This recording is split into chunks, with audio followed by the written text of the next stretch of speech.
Di ka ba makatulog? Umiikot ba ang isip mo sa mga problemang nararanasan mo? Alam ko yung pakiramdam. Yung gabi na pero yung utak mo gising pa rin.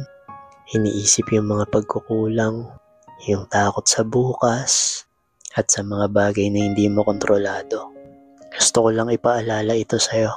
When you lie down, you will not be afraid. And when you lie down, your sleep will be sweet. Yun ang sabi sa Proverbs 3 verse 24. Ibinibigay ng Diyos ang kapayapaan na hindi kayang ibigay ng mundo. Hindi mo kailangang dalhin mag-isa ang bigat na yan. Bago ka matulog, ibigay mo muna sa Kanya yan lahat. At isuko mo sa Kanya lahat. Dahil alam mo, Siya lang ang may kontrol ng lahat. Kaya kung nabibigatan ka, huwag kang susuko. Lagi kang magdasal bago ka matulog. Lagi mong isipin na may pag-asa.